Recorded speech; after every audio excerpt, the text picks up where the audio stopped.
Jesus está caminhando com a multidão e, no meio de tantos ensinos e confrontos, ele revela o coração do Pai, desmonta a religiosidade de fachada e acende uma luz que expõe tudo, dentro e fora.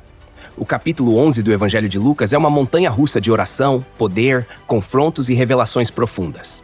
E aqui, a gente vai ver o que acontece quando a luz entra numa casa onde todos estavam acostumados com a escuridão. Então se prepara, porque esse capítulo não passa pano. Ele revela, ele limpa, ele chama para perto, mas também divide caminhos.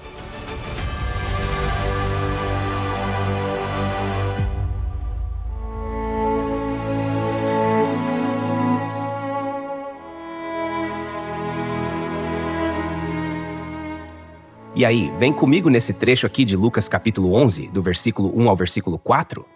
A gente continua essa caminhada lado a lado com Jesus e agora olha só o que acontece. Jesus estava orando. E não era uma oração qualquer, daquelas feitas no impulso. Era oração com intenção, com entrega, com solitude. O texto começa dizendo assim: certo dia, Jesus estava orando em determinado lugar. Quando terminou, um dos seus discípulos lhe pediu: Senhor, ensina-nos a orar como João ensinou aos discípulos dele. Lucas capítulo 11, versículo 1. Repara nesse detalhe. Jesus estava orando em determinado lugar. A gente não sabe exatamente onde era, mas o texto quer que a gente perceba que era algo constante, habitual. Jesus tinha lugares de oração. Ele separava um momento, um espaço, um tempo. O que é curioso aqui é que os discípulos estavam observando Jesus orar. Eles já tinham visto ele expulsar demônios, curar leprosos, multiplicar pão, andar sobre as águas. Mas agora eles querem aprender a orar. Isso diz muito, né? Eles viram que o poder de Jesus não vinha da performance pública, mas da intimidade com o Pai. O fogo do ministério queimava porque tinha lenha sendo colocada no altar secreto. E aí um deles pede: ensina-nos a orar. Não ora por nós, nem faz um milagre aí, é ensinar. Ou seja, eles entenderam que oração se aprende. É disciplina, é algo que se transmite, como João Batista fez com seus seguidores. E agora no versículo 2, Jesus começa a ensinar. Mas presta atenção que ele não ensina uma reza pronta. Ele entrega uma estrutura, um esqueleto vivo. Ele diz: quando vocês orarem, digam: Pai, santificado seja o teu nome, venha o teu reino. Pausa aqui. A primeira palavra, Pai.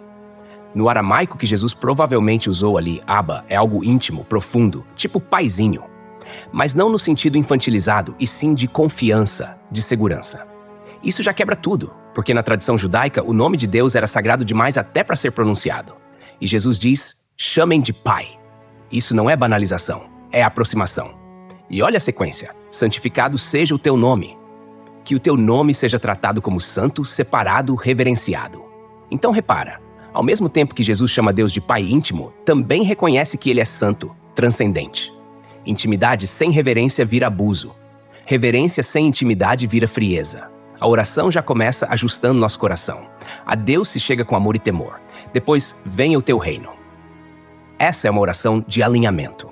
Deus governa. Reina aqui. Reina em mim. E isso é revolucionário. Porque o reino de Deus, como Jesus pregava, não é um reino político, mas espiritual, invisível, que invade corações e transforma realidades. Quando a gente ora, venha o teu reino, a gente está dizendo: destrona meu ego, toma o centro, manda no meu dia, nas minhas decisões.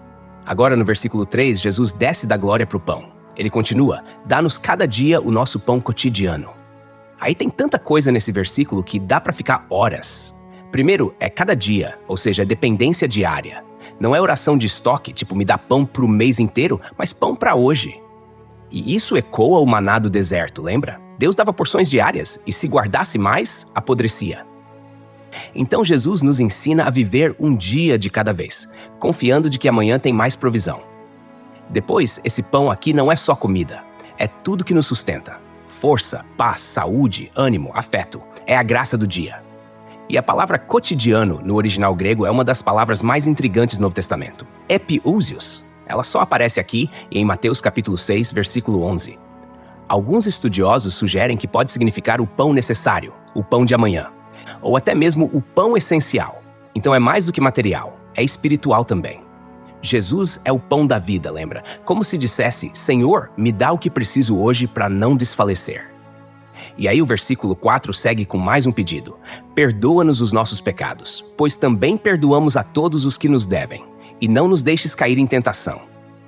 Aqui é pesado. Primeiro, perdão. Jesus liga o nosso perdão ao perdão que damos aos outros. E não é chantagem divina, tipo, se você não perdoar, eu não te perdoo, mas é uma lógica espiritual. Quem foi perdoado aprende a perdoar. O perdão de Deus entra, o perdão ao próximo sai. E se esse fluxo para, trava tudo. Um coração que guarda mágoa não consegue desfrutar do perdão de Deus com liberdade. E presta atenção, ele usa a palavra pecados. Não disfarça com erros, vacilos ou imperfeições. Jesus chama pelo nome. Pecado é ruptura com Deus, é rebeldia, é egoísmo em ação. E ele nos ensina a lidar com isso direto, todo dia. Perdoa-nos. Aí vem o final do versículo 4, e não nos deixes cair em tentação. Essa parte às vezes é mal compreendida. Parece que estamos pedindo para Deus não nos empurrar para o erro, né? Mas a ideia aqui é, não nos permita ser vencidos pela tentação. Em outras palavras, Senhor, guarda o meu coração, livra-me do mal, ajuda-me a resistir. E sabe o que é lindo nisso tudo? É que Jesus não está ensinando uma fórmula para manipular Deus. Ele está ensinando um jeito de se relacionar com o Pai. Um jeito que começa com adoração, passa pela entrega, pede provisão, busca reconciliação e termina com dependência. É o retrato da vida cristã. Intimidade, confiança, arrependimento, propósito. Imagina o impacto dessa oração para os discípulos que viviam numa Palestina ocupada pelos romanos, com instabilidade política, fome, injustiça. E Jesus diz, chamem Deus de Pai, peçam pão, perdoem, resistam ao mal. Não era só oração, era um estilo de vida, uma revolução interior que depois se manifesta para fora. Isso aqui é profundo, né? Não é só repetir palavras, é deixar que cada uma delas molde nosso coração. Porque quando a gente ora como Jesus ensinou, a gente não só fala com Deus, a gente se torna mais parecido com Ele. Agora, olha só o que Jesus faz logo depois de ensinar a oração. Ele não muda de assunto, ele aprofunda. Porque não basta só saber o que dizer quando a gente ora, a gente também precisa entender como Deus responde. E é exatamente isso que ele vai mostrar nos versículos seguintes, a partir do versículo 5. E Jesus, como bom mestre, puxa uma história. Ele diz assim, e continuou, qual de vocês terá um amigo, e se for procurá-lo à meia-noite, e lhe disser, amigo, me empresta 3 pães? Lucas capítulo 11, versículo 5. Agora para e imagina a cena, é noite. Não é 9 ou 10 da noite, é meia-noite, ou seja, já passou da hora de visitas, tudo escuro, gente dormindo. Na cultura judaica do primeiro século, dormir cedo era comum, até porque não tinha luz elétrica nem Netflix. As casas eram simples, geralmente um cômodo só, com a família inteira dormindo junto. Pais, filhos, às vezes até animais pequenos no mesmo espaço.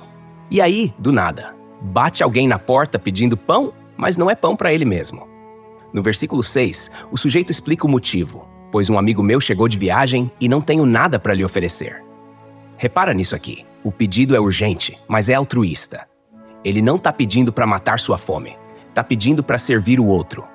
E isso diz muito sobre hospitalidade no mundo antigo, especialmente entre os judeus. Receber bem alguém, oferecer pão, água, descanso, era obrigação sagrada, era sinal de honra. Recusar atender um visitante era uma desonra para toda a casa. Então esse homem bate na porta de outro amigo porque não tem o que oferecer ao seu hóspede. Ele está desesperado, chega a ser comovente. Ele não quer falhar com quem acabou de chegar cansado da estrada. Naquela época, as pessoas viajavam a pé por longos trechos, sob sol escaldante, muitas vezes por caminhos perigosos. A chegada inesperada de um viajante não era incomum, e recusar a acolhida era uma falha moral. Mas no versículo 7, olha o que o outro responde de dentro da casa. Não me incomode. A porta já está trancada, e eu e meus filhos estamos deitados. Não posso me levantar para lhe dar os pães. É uma negativa seca, quase grosseira. E ela carrega os problemas práticos, porta trancada, casa escura, todo mundo deitado, e se levantar e acordar as crianças, atrapalhar o sono da casa inteira. Na cultura judaica da época, quando alguém fechava a casa à noite, especialmente num vilarejo, significava fim de expediente mesmo. Era como baixar as grades de uma loja. Mas aí Jesus surpreende. Ele diz no versículo 8, eu lhes digo que se ele não se levantar para dar-lhe os pães por ser seu amigo, ainda assim o fará por causa da insistência dele, e lhe dará tudo o que precisar. Agora presta atenção nessa palavra. Insistência. No original grego, a palavra aqui é anaideia, que pode ser traduzida como descaramento, ousadia, até um certo sem-vergonhismo santo. É aquele tipo de pedido que não se intimida, que não se importa em incomodar. Jesus está ensinando aqui que Deus não se ofende com nossa ousadia na oração. Pelo contrário, Ele quer ver esse tipo de fé persistente, que bate na porta, que não desiste. Mas calma, não vai pensando que Deus é como esse amigo rabugento da história. A ideia aqui é por contraste. Se até um homem relutante se levanta por causa da insistência, imagina então Deus, que é Pai bondoso. Jesus está dizendo, se até um vizinho mal-humorado ajuda, quanto mais Deus, que ama dar o melhor aos seus filhos. E aí vem a chave dessa conversa toda no versículo 9. Por isso lhes digo, peçam e lhes será dado, busquem e encontrarão, batam e a porta será aberta para vocês. Esse versículo é forte, mas também mal compreendido às vezes. Não é uma fórmula mágica para conseguir tudo o que a gente quer. Não é se pedir, Deus tem que dar.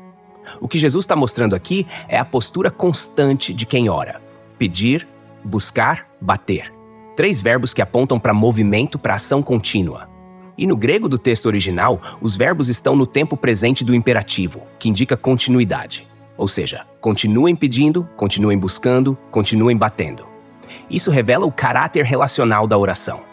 Não é uma conversa fria ou mecânica. É o coração voltado constantemente para Deus, com humildade e expectativa. E essa sequência tem uma crescente. Pedir é o começo. Buscar exige mais envolvimento. Bater já é ação insistente. É fé que não desiste no meio do caminho. Aí Jesus reforça a ideia no versículo 10. Pois todo o que pede recebe, o que busca encontra, e aquele que bate a porta será aberta. Essa é uma promessa que à primeira vista parece absoluta.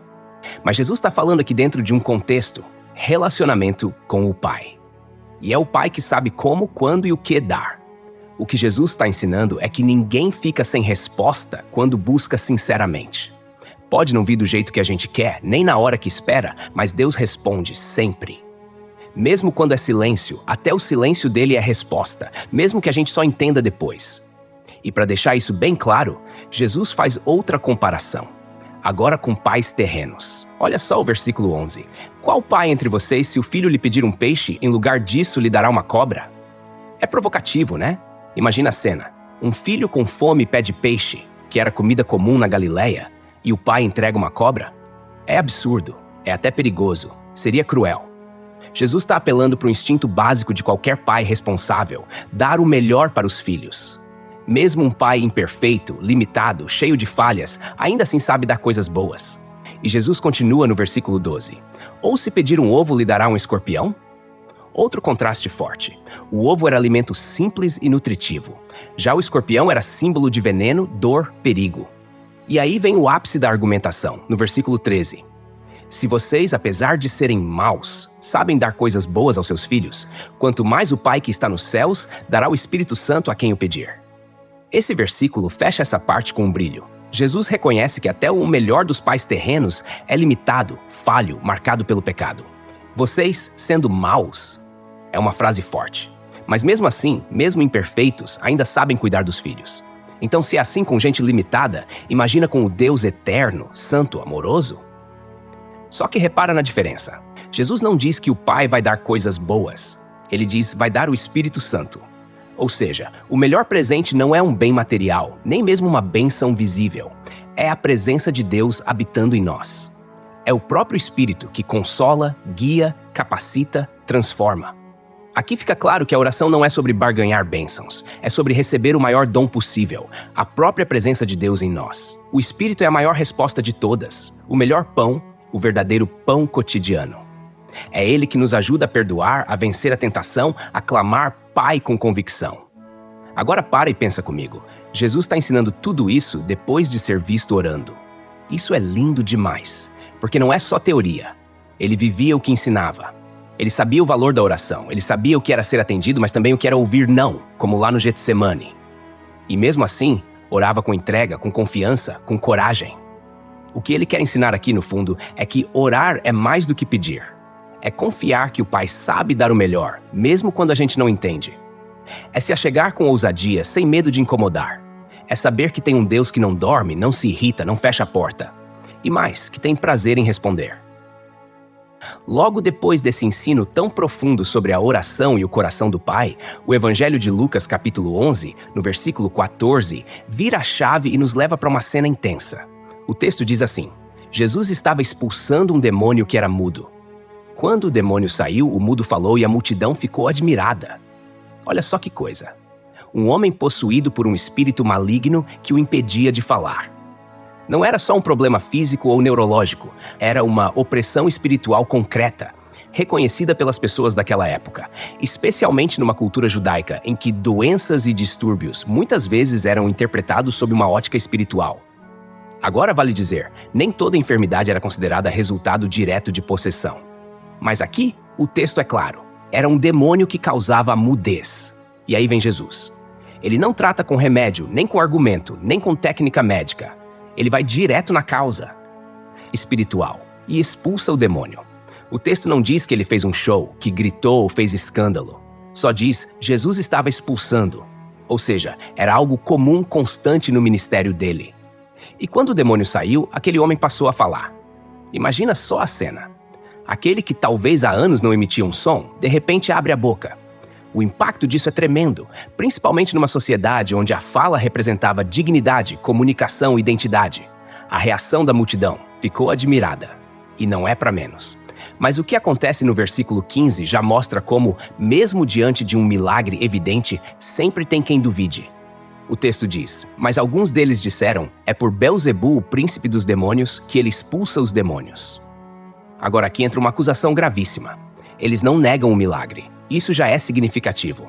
O homem mudo agora fala, não tem como esconder. Então, como não podem negar o fato, tentam minar a origem do poder que Jesus usou.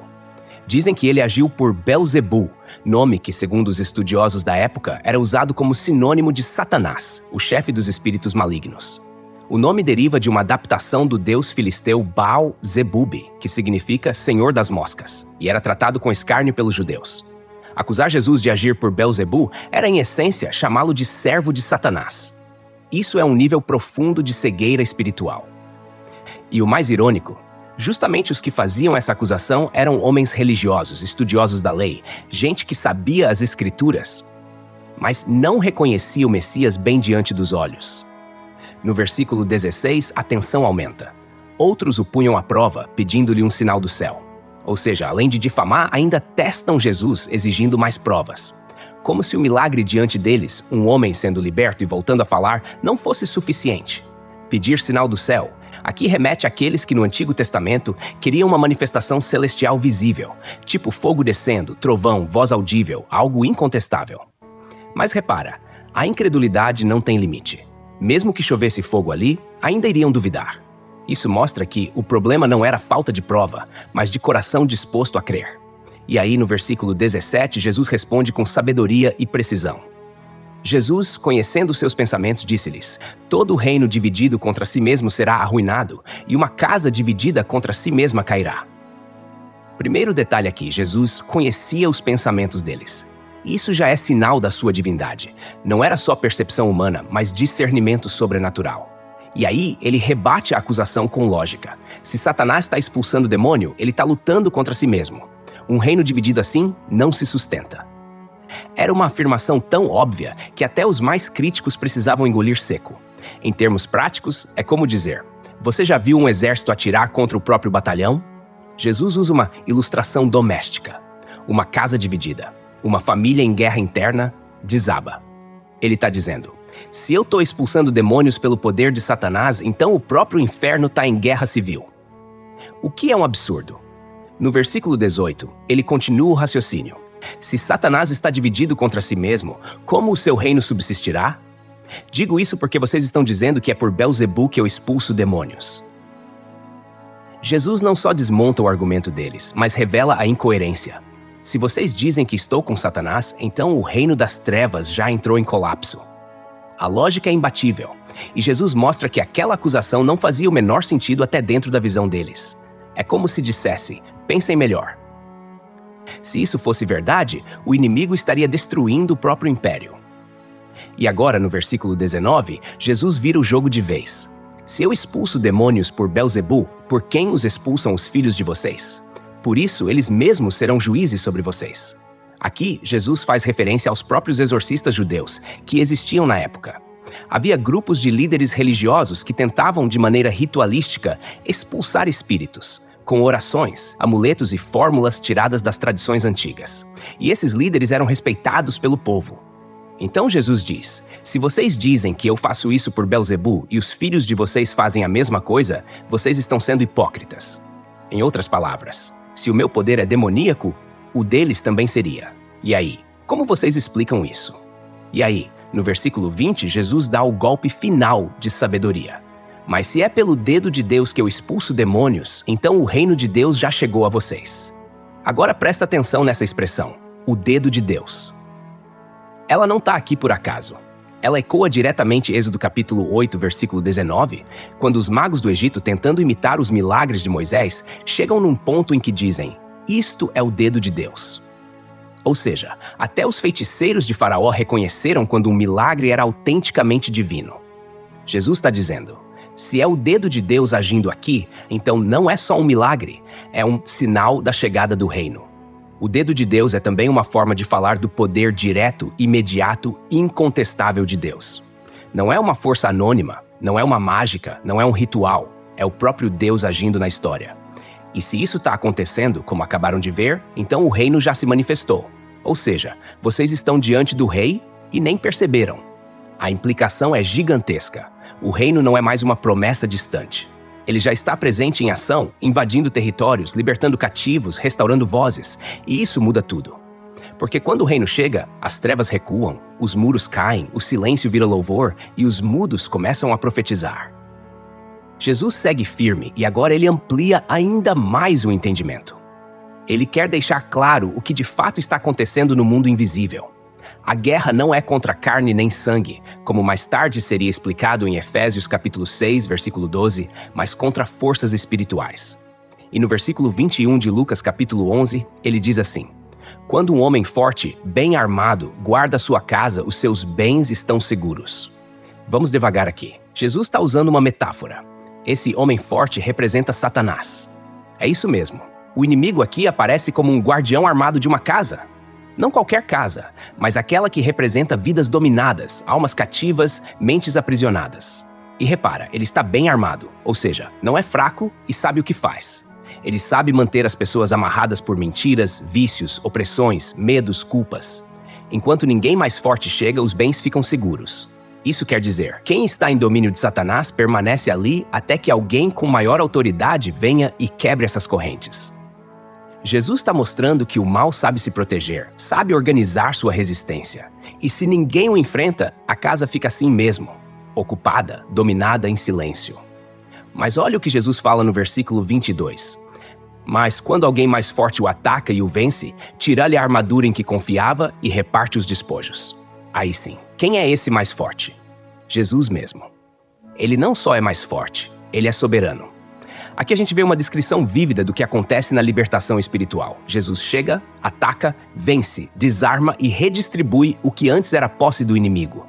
Essa linguagem remete até a práticas de guerra antiga. Quando um exército era vencido, os vencedores pegavam os despojos, ou seja, os bens, as armas, até os cativos do exército derrotado. Essa figura mostra que Cristo veio para libertar os que estavam debaixo do jugo de Satanás. Ele invade o território do inimigo, como em Marcos capítulo 5, quando atravessa o mar só para libertar o endemoniado gadareno.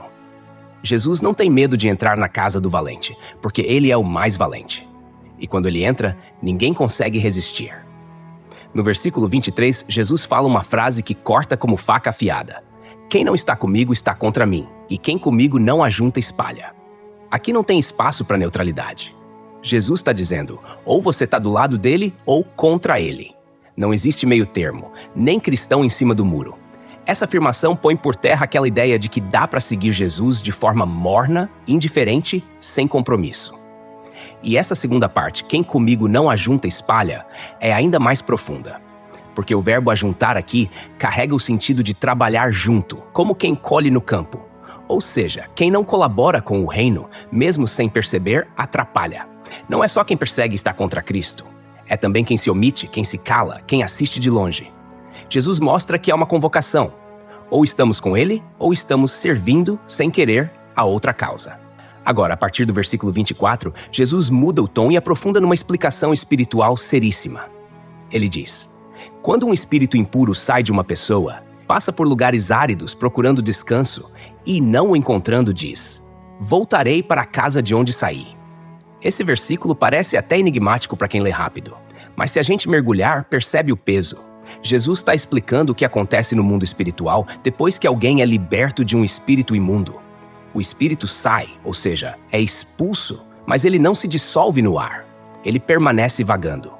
O termo lugares áridos pode se referir a regiões desabitadas, desertas, locais sem vida, tanto fisicamente quanto espiritualmente. Em textos apócrifos e na tradição judaica, se dizia que os demônios vagavam por desertos e ruínas, lugares abandonados, porque ali não havia presença divina, nem pureza. O mais chocante aqui é o que o Espírito diz: voltarei para a casa de onde saí. Ou seja, ele ainda considera o corpo da pessoa como sua morada. Isso revela uma verdade espiritual pesada. Se não houver ocupação divina, o espírito do mal ainda pode reivindicar território. E Jesus continua no versículo 25. Quando chega, encontra a casa varrida e em ordem. Repara, a casa tá limpa, não tem sujeira nem bagunça. Parece tudo certo, né? Mas o problema é que tá vazia. Jesus não disse que encontrou alguém ali morando. A casa foi purificada, mas não foi ocupada por Deus. E isso é um alerta sério para quem busca libertação apenas como alívio momentâneo. Porque limpeza sem preenchimento é perigosa. É como varrer a casa, pintar as paredes, deixar cheiroso, mas deixar a porta destrancada. Mais cedo ou mais tarde, alguém entra. E aí, no versículo 26, vem a parte mais assustadora. Então vai e traz outros 7 espíritos piores do que ele, e entrando, passam a viver ali. E o estado final daquela pessoa torna-se pior do que o primeiro. Aqui a gente vê uma progressão. O espírito não só volta, como traz reforço. E reforço pior ainda.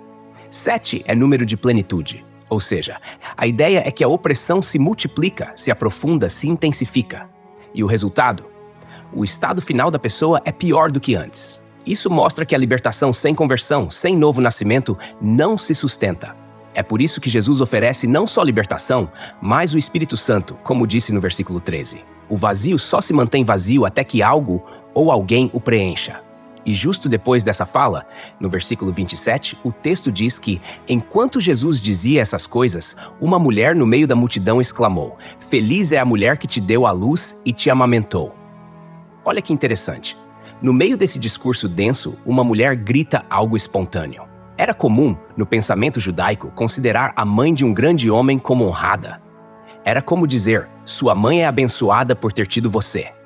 E num certo sentido, ela não estava errada. Afinal, Maria foi chamada de bem-aventurada. Mas o que ela expressa aqui revela também uma tendência cultural: exaltar mais o vínculo físico do que a obediência espiritual. A mulher admira Jesus, mas reduz o foco à sua origem biológica. E aí, no versículo 28, Jesus responde com um ajuste necessário. Antes, felizes são aqueles que ouvem a palavra de Deus e lhe obedecem. Pronto. Aqui Jesus traz tudo de volta para o eixo. Ele não nega a importância de sua mãe. Longe disso. Mas ele mostra que a verdadeira bem-aventurança está em ouvir e obedecer a palavra de Deus. Não basta admiração, não basta emoção. O que Deus procura são corações que acolhem sua voz e moldam a vida por ela. Isso é discipulado. Isso é reino. E é para isso que ele está ensinando, curando, libertando, confrontando, para gerar filhos obedientes, não apenas fãs entusiasmados. E o texto segue com um peso ainda maior. Jesus continua falando à multidão que começa a se aglomerar cada vez mais ao redor dele. Imagina a cena. Gente chegando de todo lado, curiosos, religiosos, enfermos, acusadores, discípulos, todo tipo de coração misturado no mesmo ambiente. E aí, no versículo 29 de Lucas, capítulo 11, Jesus não se deixa impressionar pela multidão. Pelo contrário, ele diz: esta é uma geração perversa. Ela pede um sinal milagroso, mas nenhum sinal lhe será dado, exceto o sinal de Jonas. Para e respira aqui. Jesus está olhando para o povo, judeus, seus irmãos, e os chama de geração perversa. Em grego, o termo usado traz a ideia de uma geração tortuosa, desviada, de coração corrompido. E qual é a razão da repreensão? Eles querem sinais. Mas repara, não sinais que levem à fé. Eles querem sinais como quem desafia, como quem diz: prova que és o Messias. É um desejo não por adoração, mas por espetáculo. Só que Jesus responde cortando na raiz: nenhum sinal será dado. Isso aqui tem um peso profético. Ele está dizendo que não vai jogar o jogo da incredulidade. Deus não responde à fé desconfiada com mágica. Ele não se curva à vaidade dos curiosos. Mas aí ele diz que um sinal será dado sim, o de Jonas. Agora, presta atenção. Ele está puxando a memória do povo judeu para um dos seus próprios profetas, Jonas, o profeta relutante. Jonas foi mandado a Nínive, capital do Império Assírio, um lugar violento, idólatra, impuro aos olhos de um judeu.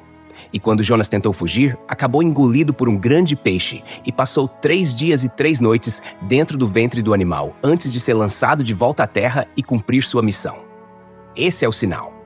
Jesus está dizendo com isso: assim como Jonas foi um sinal para Nínive, eu serei um sinal para vocês. A conexão aqui é dupla.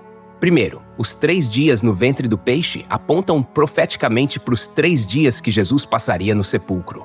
Segundo, assim como Jonas pregou a uma cidade pagã e ela se arrependeu, Jesus está ali pregando ao seu próprio povo. E eles rejeitam. No versículo 30, ele deixa isso ainda mais claro. Pois assim como Jonas foi um sinal para os ninivitas, o Filho do Homem o será para esta geração. O sinal não é um milagre exterior, mas a própria presença do Filho de Deus entre eles. Jesus está dizendo: Jonas foi engolido por um peixe, eu serei engolido pela morte. Jonas saiu para pregar arrependimento, eu vim trazer o reino. Jonas foi sinal para os gentios, e vocês, que são o povo da aliança, não reconhecem o que está diante dos olhos. E o que é mais duro aqui? Os ninivitas se arrependeram.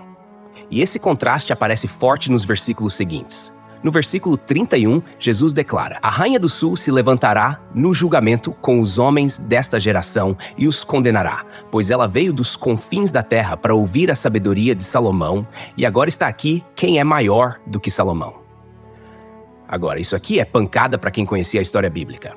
Jesus está se referindo à rainha de Sabá, um reino que provavelmente ficava na região da Etiópia ao sul da Península Arábica. Ela aparece em 1 Reis, capítulo 10. Essa mulher poderosa, estrangeira, ouviu falar da fama de Salomão e viajou centenas de quilômetros em caravana, trazendo presentes só para ouvir sua sabedoria. E o que ela encontrou lá? Ela ficou maravilhada. Reconheceu que Deus era o autor daquela sabedoria. Ela, uma estrangeira, reconheceu em Salomão a mão de Deus. E Jesus solta: está aqui quem é maior do que Salomão. Isso é explosivo. Salomão, para um judeu do primeiro século, era o auge da glória e sabedoria de Israel. Era o homem que construiu o templo, que escreveu provérbios, que governou em paz e prosperidade. E Jesus diz: eu sou maior que ele. Em outras palavras, a sabedoria encarnada está aqui, e vocês não enxergam. E ele segue no versículo 32, completando esse confronto. Os homens de Nínive se levantarão no julgamento com esta geração e a condenarão, pois eles se arrependeram com a pregação de Jonas, e agora está aqui quem é maior do que Jonas. Essa é a segunda comparação. Jesus coloca os ninivitas como testemunhas da condenação da geração atual. Os ninivitas, gente que era considerada pagã, bárbara, ouviram uma única mensagem.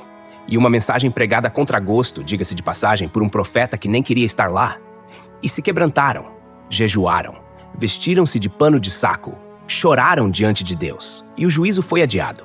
Agora pensa, aquela geração em que Jesus estava tinha algo muito maior. Tinham o Filho de Deus andando entre eles, curando, libertando, ensinando com autoridade, perdoando pecados, amando os desprezados, desmascarando os hipócritas. E ainda assim, muitos fechavam o coração. Jesus não está só contando histórias do passado. Ele está colocando um espelho diante do povo. Está dizendo: vocês acham que são o povo escolhido, que tem os profetas, o templo, a lei, mas o que vocês estão fazendo com tudo isso? Ignorando o maior de todos os sinais, o Filho do Homem diante de vocês.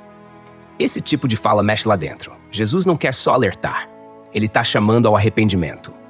Porque se até Nínive se curvou com uma pregação relutante, e se a rainha de Sabá viajou por sabedoria humana, quanto mais aqueles que têm diante de si o Verbo vivo, a palavra encarnada, o próprio reino de Deus em carne e osso. E então Jesus, com aquele jeito que já tinha virado marca dele, direto, profundo e cheio de metáforas do cotidiano, muda novamente a linguagem para ensinar mais uma verdade espiritual. Agora ele puxa uma figura bem conhecida por qualquer pessoa daquele tempo: a lâmpada. No versículo 33 de Lucas capítulo 11, ele diz assim: Ninguém acende uma lâmpada e a coloca num lugar escondido ou debaixo de uma vasilha. Ao contrário, coloca num pedestal, para que os que entram vejam a luz. Repara só, naquele tempo, as casas não tinham energia elétrica, claro, e as lâmpadas eram feitas de cerâmica, com azeite e um pequeno pavio. Quando alguém acendia uma lâmpada à noite, especialmente numa casa simples com um único cômodo, ela era colocada num lugar alto, tipo uma pequena prateleira na parede, para que iluminasse o máximo possível do ambiente. Colocar a lâmpada debaixo de uma vasilha, talvez um vaso de barro ou uma cesta, não fazia sentido nenhum. Seria apagar a própria utilidade da luz. A metáfora aqui é linda. Jesus está falando sobre a luz da verdade, da revelação de Deus, da sua própria presença. E ele está dizendo que essa luz não foi acesa para ficar escondida. Ela foi feita para brilhar, para guiar, para revelar. Isso se conecta com tudo que ele vinha dizendo. A geração pedia sinais, mas rejeitava a luz que já estava acesa bem na frente deles. Tem uma ironia aqui, sutil, mas forte. Eles estavam pedindo mais luz enquanto tapavam os olhos para a luz que já tinham. E aí no versículo 34, Jesus aprofunda o assunto. Ele sai do externo e vai direto para o interior. Os olhos são a lâmpada do corpo. Quando os seus olhos forem bons, também todo o seu corpo estará cheio de luz. Mas quando forem maus, o seu corpo estará em trevas. Essa comparação é poderosa. O olho, no pensamento judaico antigo, era mais do que um órgão visual. Ele representava a porta da alma, o ponto de entrada da percepção e da compreensão espiritual. Jesus está dizendo, você enxerga aquilo que seu coração está disposto a ver. Quando o olhar é bom, e o termo grego usado aqui para bons pode ser entendido também como generoso, íntegro, saudável, então tudo dentro da pessoa se ilumina. Isso significa que quando a gente olha o mundo com o coração reto, disposto, puro, a luz entra e se espalha para todas as áreas da vida. Mas o contrário também é verdade. Quando os olhos são maus, e aqui o termo pode indicar inveja, avareza, julgamento duro, visão corrompida, então a treva toma conta do interior. E não é só escuridão no sentido de ausência de luz, é treva mesmo. Confusão, orgulho, ignorância, dureza de coração. É como se Jesus dissesse, o problema não é a luz que está acesa. O problema é o olho que se recusa a receber essa luz. No versículo 35, ele dá uma advertência séria. Portanto, tenha cuidado para que a luz que está dentro de você não sejam trevas. Essa frase dá um arrepio, porque ele está falando com pessoas que se achavam iluminadas, líderes religiosos, gente que conhecia a lei, que jejuava, que orava nas praças. E Jesus diz, olha bem para dentro. Pode ser que aquilo que você acha que é luz seja treva. Imagina o impacto disso. É um alerta sobre auto-engano espiritual. Aquela sensação de que estou certo, sei a verdade, sou da fé, mas no fundo o coração está fechado, soberbo, cego. A pessoa acha que está andando na luz, mas a luz que tem dentro é só reflexo do próprio ego. E Jesus diz, cuidado, examina, pede discernimento. E aí ele encerra essa linha de pensamento no versículo 36 com uma imagem lindíssima e cheia de esperança. Portanto, se todo o seu corpo estiver cheio de luz, sem ter qualquer parte em trevas, estará completamente iluminado, como quando a luz de uma lâmpada brilha sobre você. Aqui Jesus está descrevendo um tipo de vida plenamente rendida à luz. É como se dissesse, quando você permite que a luz entre, de verdade, não só uma parte, mas o corpo inteiro, tudo o que você é, tudo o que você sente, faz, pensa, tudo é iluminado. A imagem é de alguém, transparente, puro, guiado, livre das sombras. Ele não está falando de perfeição no sentido moralista, mas de uma vida que não resiste à luz, que não se esconde de Deus, que não tenta tampar os buracos com aparência. É uma vida aberta, exposta à presença de Deus, como uma lâmpada acesa num pedestal, iluminando tudo ao redor. Esse versículo final lembra muito o que João diria depois na sua primeira carta, capítulo 1, versículo 7. Se andarmos na luz, como Ele está na luz, temos comunhão uns com os outros, e o sangue de Jesus nos purifica de todo pecado. Ou seja, andar na luz é viver em comunhão, em verdade, em transparência diante de Deus e das pessoas. Jesus não estava dando só um sermão bonito aqui. Ele estava dando um diagnóstico e uma proposta. Mostrar que a luz já veio, e agora cada um decide o que fazer com ela. Abre os olhos e deixa a luz entrar, ou fecha os olhos e vive na ilusão de estar enxergando. Logo depois de falar sobre a luz, sobre o corpo iluminado e sobre o perigo de trevas disfarçadas de luz, Jesus é convidado para uma refeição. E não é qualquer convite. O versículo 37 de Lucas capítulo 11 diz: Tendo Jesus acabado de falar, um fariseu o convidou para comer com ele. Jesus foi e reclinou-se à mesa. Isso aqui já começa a carregar um peso interessante. Jesus é convidado por um fariseu, ou seja, por alguém que fazia parte do grupo mais rigoroso da religião judaica. Os fariseus eram altamente respeitados pelo povo por seu zelo, mas também eram conhecidos por exagerarem nas tradições humanas e se orgulharem da própria piedade. E Jesus, mesmo sabendo do tipo de gente que o chamava, aceita o convite e vai. Repara que ele não se esquiva de ambientes religiosos, nem de conversas difíceis. Ele não tem medo de sentar à mesa com quem pensa diferente. A cena é curiosa. Reclinou-se à mesa. No Oriente Médio daquele tempo, comer era um ato íntimo. Não se sentava em cadeiras como hoje, mas em almofadas ao redor de mesas baixas, com o corpo inclinado, quase deitado. Comer com alguém significava abrir espaço para comunhão, mas aqui, logo depois de se acomodar, o clima muda. O versículo 38 já dá o tom da tensão que se instala. Mas o fariseu, observando Jesus, ficou admirado ao ver que ele não se lavou antes de comer. Esse espanto não tem a ver com higiene comum. Não é como se Jesus tivesse ignorado o álcool em gel. Era uma tradição ritualística. Os fariseus tinham normas detalhadas sobre lavar as mãos antes das refeições. Não por causa de sujeira, mas por pureza cerimonial. Eles acreditavam que o contato com o mundo, com coisas ou pessoas consideradas impuras, poderia contaminar espiritualmente. Então usavam rituais de lavagem para se purificarem antes de comer. Jesus, intencionalmente, não faz esse ritual. Não é por descuido, é por posicionamento. Ele quer confrontar essa espiritualidade externa, que se preocupa com o que está por fora, mas ignora o que se passa dentro do coração. E aí ele fala. O versículo 39 é um raio-x da hipocrisia religiosa.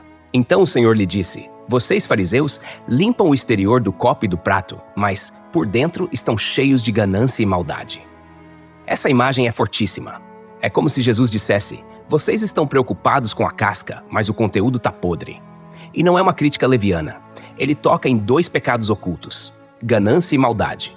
Ganância, porque muitos líderes se aproveitavam de seu status religioso para se enriquecer, cobrar ofertas injustas, manipular viúvas.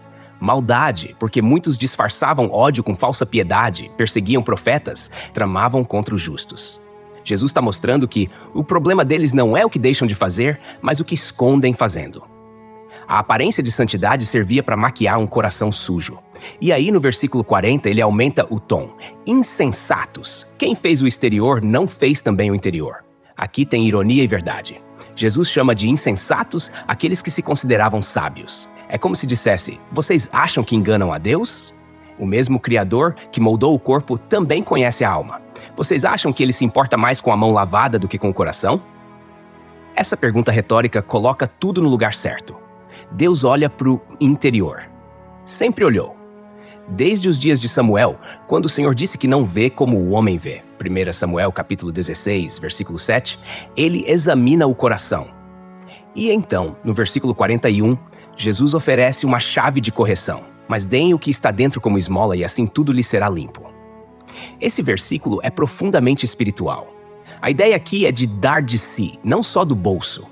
Quando ele fala o que está dentro, está se referindo à generosidade verdadeira, à entrega interior, ao coração disposto a abençoar. A palavra esmola no grego carrega o sentido de misericórdia, de compaixão prática. Jesus está dizendo: ao invés de só lavar as mãos, purifiquem o coração pela prática da justiça e do amor. Essa é a limpeza que conta, aquela que parte de dentro e alcança o outro. É como se dissesse: ao invés de lavar o prato, sirva comida com compaixão. Isso sim limpa você diante de Deus. Mas ele não para aí. No versículo 42, Jesus começa uma sequência de ais, declarações proféticas de juízo. Ele diz: Ai de vocês, fariseus, porque dão o dízimo da hortelã, da arruda e de todas as hortaliças, mas desprezam a justiça e o amor de Deus. Vocês deveriam praticar essas coisas sem deixar de fazer aquelas. Aqui é direto no nervo. Os fariseus eram meticulosos com o dízimo. Até nas mínimas folhas da horta, hortelã, arruda, coentro, manjericão, eles separavam 10%. Era zelo, mas sem coração. O problema não era dar o dízimo. Jesus mesmo diz que não era para abandonar essa prática. O problema era dar o dízimo e ignorar o peso da justiça e do amor. É como alguém que canta no culto, contribui com tudo, mas maltrata a esposa, ignora o pobre e anda com o coração endurecido. Jesus está mostrando que a verdadeira espiritualidade tem que incluir justiça, agir certo com o próximo e amor, refletir o coração de Deus. O interior e o exterior precisam andar juntos. Um sem o outro vira disfarce. No versículo 43 ele segue: Ai de vocês, fariseus, porque gostam do lugar de honra nas sinagogas e de serem saudados com respeito nas praças. Aqui ele expõe a vaidade espiritual. Os fariseus buscavam posição, visibilidade, reconhecimento. Eles amavam ser chamados de mestre, rabi, doutor da lei.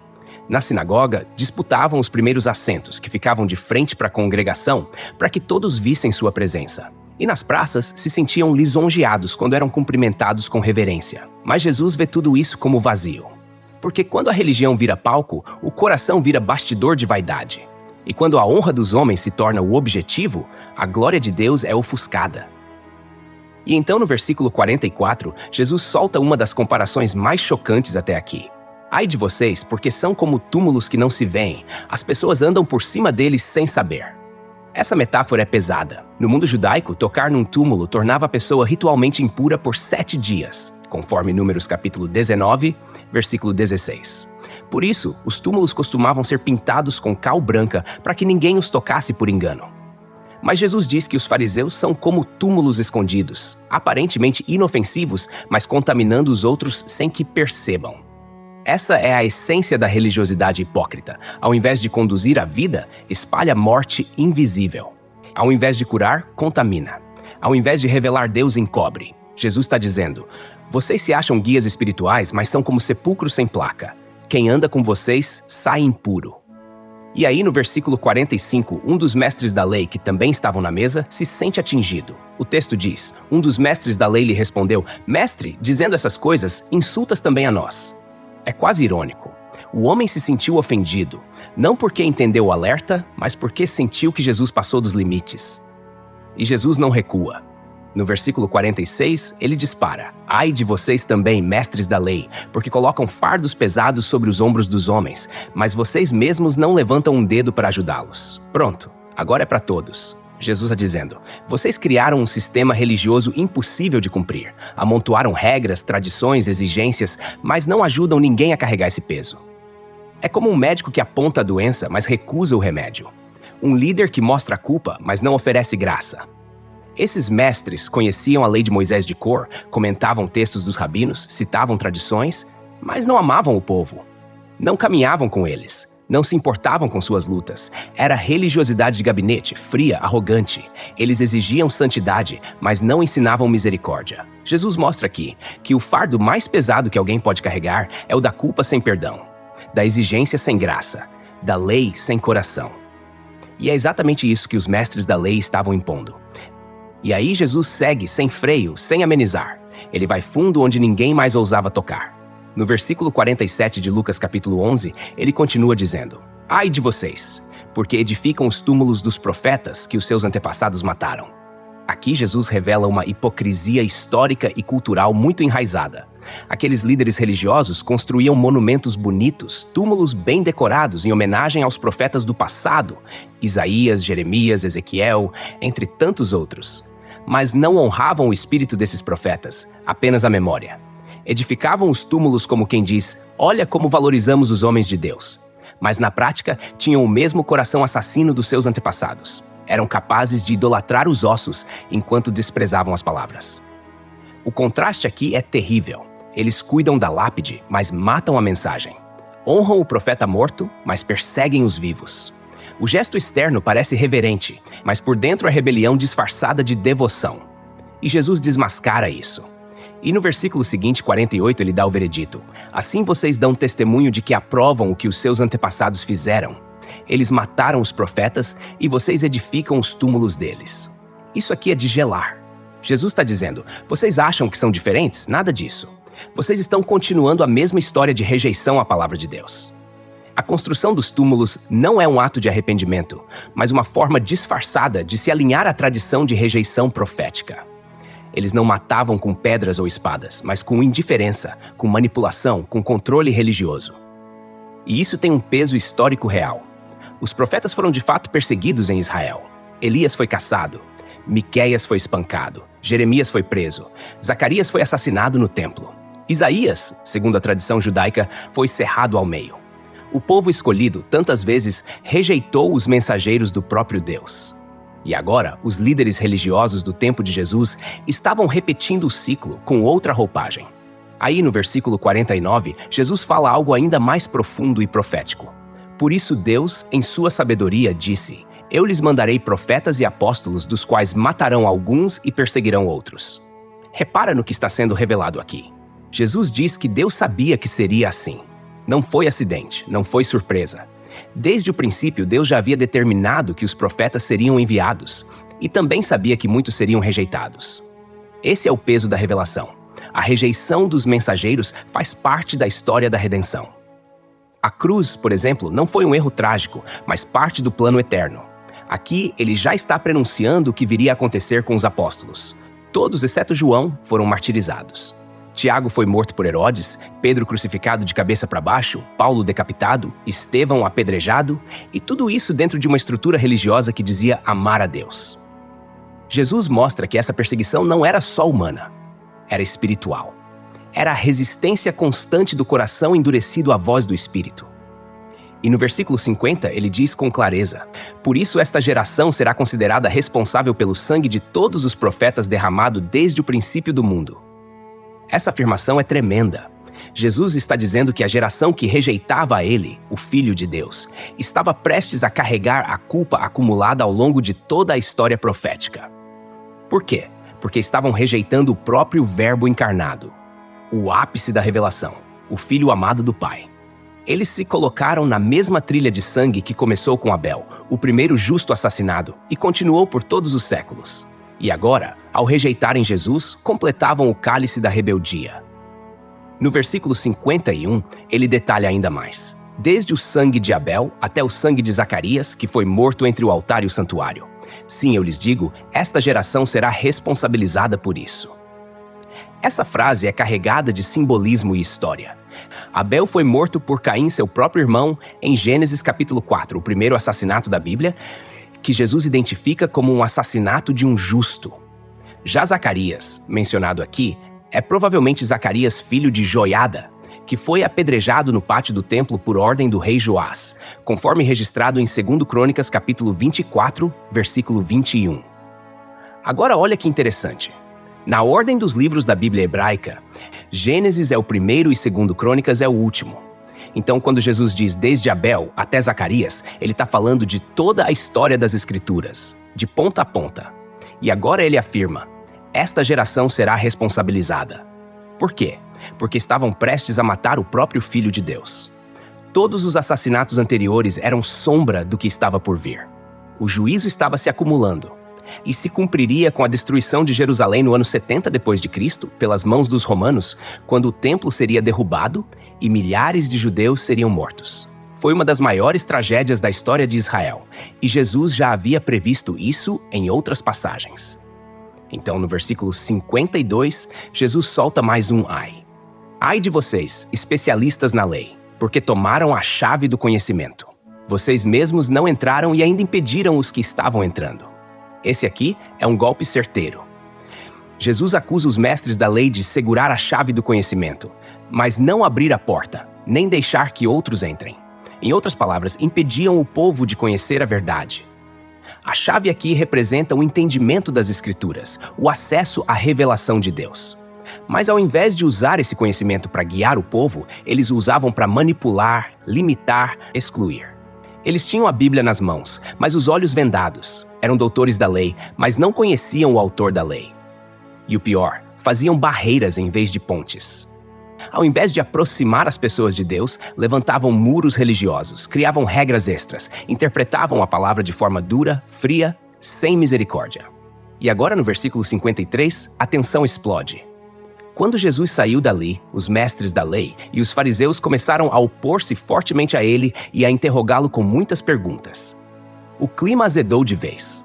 A conversa à mesa termina em confronto aberto. O texto mostra que eles endurecem ainda mais o coração. Ao invés de se arrepender, questionar, pensar, eles se armam. Começam a interrogar Jesus, não com perguntas sinceras, mas com intenções maliciosas.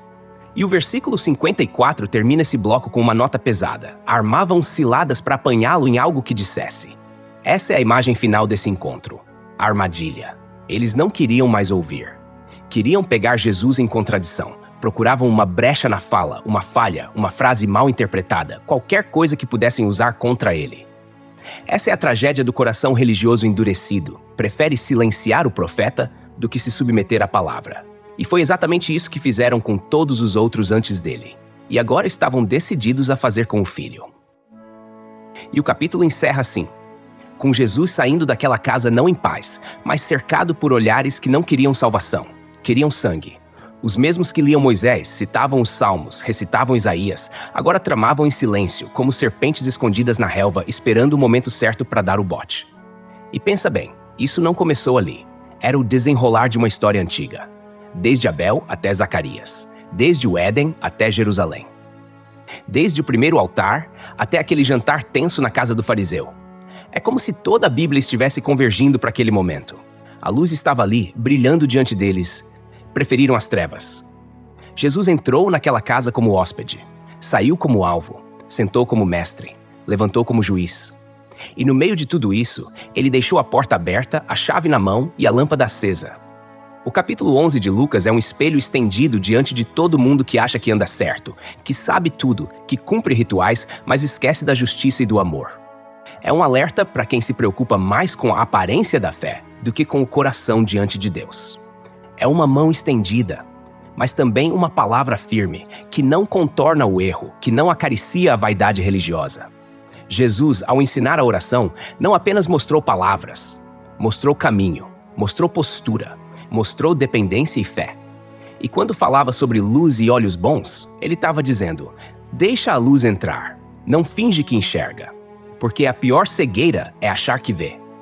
No final das contas, o que fica é essa imagem, Jesus sendo interrogado por gente que não quer resposta, gente que prefere parecer santa do que ser transformada. E isso é forte, porque nos obriga a perguntar com sinceridade. Será que a gente também não corre o risco de edificar túmulos dos profetas com uma mão, enquanto empurra os vivos com a outra? Será que a gente não anda com a Bíblia na mão, mas o coração fechado? Jesus expôs tudo. Falou com amor, mas com coragem. Ofereceu luz. E agora cada um decide. Ou abre os olhos, ou continua andando por cima de sepulcros, achando que é solo firme. O capítulo fecha com tensão no ar, mas também com esperança, porque a luz ainda está acesa. A chave ainda está na mão, e a voz do mestre ainda ecoa chamando para a mesa, não dos fariseus, mas do Pai.